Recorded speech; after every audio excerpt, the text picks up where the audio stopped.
2023 সালে ইসরায়েল ও হামাসের মধ্যে নতুন করে যুদ্ধ শুরু হবার পর থেকেই ইরান ও ইসরায়েলের সম্পর্ক আরও খারাপের দিকে মোড় নেয়। ইসরায়েল সরাসরি অভিযোগ তোলে যে হামাসকে অস্ত্র ও অর্থ দিয়ে সহায়তা করছে ইরান। শুধু তাই নয়, হামাসের রকেট হামলার পেছনেও ইরানের প্রযুক্তিগত ও কৌশলগত সহায়তা রয়েছে বলে দাবি করে তেল আবিব। অন্যদিকে ইরান এই অভিযোগ অস্বীকার করলেও হামাস সহ ফিলিস্তিনপন্থী গোষ্ঠীগুলোর প্রতি প্রকাশ্য সমর্থন জানাতে থাকে। এই পারস্পরিক দোষারোপ এবং উত্তেজনার মধ্যেই আন্তর্জাতিক রাজনীতি যেন এক নতুন মোড়ে গিয়ে ঠেকে।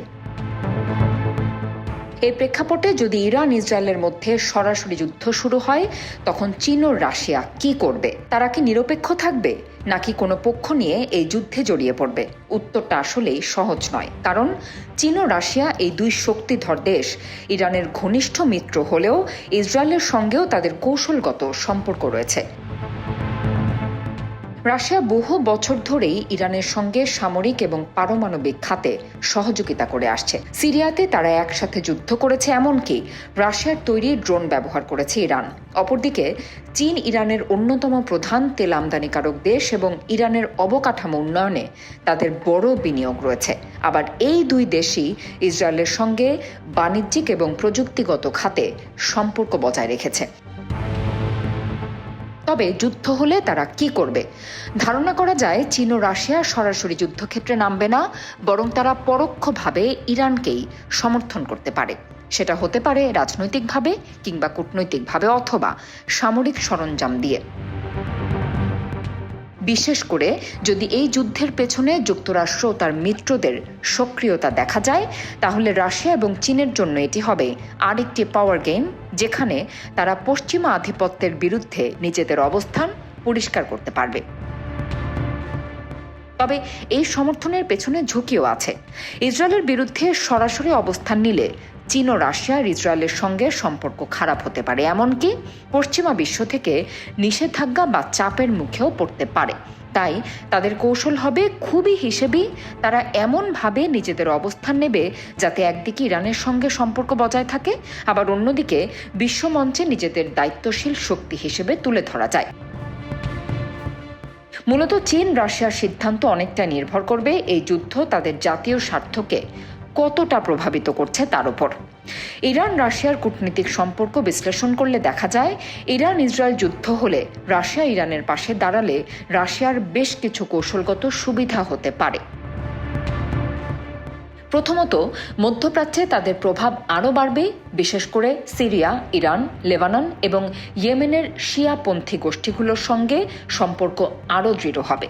দ্বিতীয়ত, যুক্তরাষ্ট্রের ঘনিষ্ঠ মিত্র ইসরায়েলকে চাপে ফেলতে পারলে তা হবে পশ্চিমা প্রভাবের বিপরীতে একটি শক্ত বার্তা।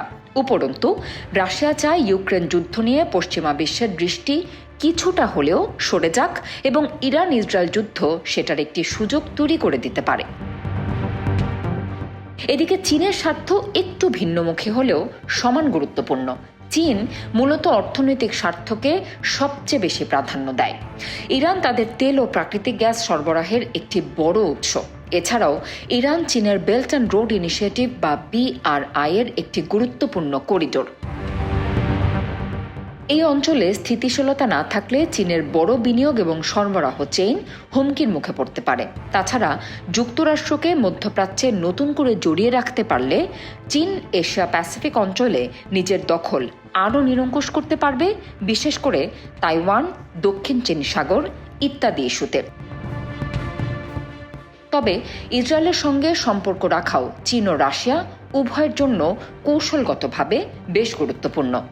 চীনের প্রযুক্তিগত বিনিয়োগ এবং রাশিয়ার সঙ্গে ইসরায়েলের কূটনৈতিক এবং সাংস্কৃতিক সম্পর্ক, এই সব কিছুই যুদ্ধকালীন অবস্থানকে অত্যন্ত স্পর্শকাতর করে তোলে। তাই তারা একপাক্ষিক সমর্থন না দিয়ে ভারসাম্যপূর্ণ পক্ষপাতের কৌশল নিতে পারে, অর্থাৎ প্রকাশ্যে নিরপেক্ষ দেখালেও ভেতরে ভেতরে তারা এমন পক্ষ নেবে যাতে তাদের দীর্ঘমেয়াদী কৌশলগত স্বার্থ অক্ষুণ্ণ থাকে। এই দ্বৈত স্বার্থের দ্বন্দ্বই চীন ও রাশিয়ার সিদ্ধান্তকে এত জটিল করে তুলবে। যুদ্ধ শুরু হলে হয়তো তারা মুখে শান্তি আর সংলাপের কথা বলবে, কিন্তু বাস্তবে তারা এক পক্ষকে কিছুটা হলেও এগিয়ে দিতে পারে, যেটি তাদের ভূরাজনৈতিক দাবা খেলায় এগিয়ে রাখবে। স্বভাবতই একটা প্রশ্ন আসে যে যুদ্ধ হলে কাদের জয়ের সম্ভাবনা বেশি। এর উত্তর এক কথায় দেয়া বেশ মুশকিল, কারণ বর্তমান বিশ্বে ইসরায়েল টেকনোলজিতে অনেক এগিয়ে। তাদের বিমান বাহিনী, ড্রোন প্রযুক্তি এবং আকাশ প্রতিরক্ষা ব্যবস্থা অত্যন্ত শক্তিশালী। অপরদিকে ইরানও পিছিয়ে নেই। তাদের আছে বিশাল সেনাবাহিনী, ক্ষেপণাস্ত্র বাহিনী এবং একাধিক আঞ্চলিক মিত্র যেমন হামাস, হেজবুল্লাহ এবং হুথি যোদ্ধারা। এই মিত্রদের সহায়তায় ইরান বহু ফ্রন্টে চাপ তৈরি করতে পারবে, যা ইসরায়েলের জন্য একটি বড় চ্যালেঞ্জ হয়ে দাঁড়াবে। তবে বাস্তবে এই যুদ্ধের সম্ভাবনা কতখানি তা এখনও শক্ত করে বলা যাচ্ছে না।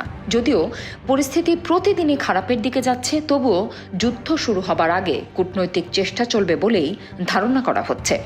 চীন, রাশিয়া এমনকি জাতিসংঘ চাইবে এই সংঘাত রুখে দিতে, কারণ একবার যুদ্ধ শুরু হলে তা শুধু ইরান ইসরায়েলের মধ্যেই সীমাবদ্ধ থাকবে না, এর প্রভাব পড়বে পুরো মধ্যপ্রাচ্যে, এমনকি বৈশ্বিক পর্যায়েও। শেষ পর্যন্ত চীন এবং রাশিয়ার অবস্থান নির্ভর করবে পরিস্থিতি কতটা জটিল হয় তার ওপর। তারা সহজেই যুদ্ধ চাইবে না, কিন্তু তাদের জাতীয় স্বার্থ রক্ষায় যে কোনো পদক্ষেপ নিতে তারা প্রস্তুত থাকবে। আর বিশ্ব তখন তাকিয়ে থাকবে কে কার পাশে দাঁড়ায়, কে নিজেকে দূরে সরিয়ে রাখে, আর কে সেই সুযোগে নিজের প্রভাব বিস্তার করে।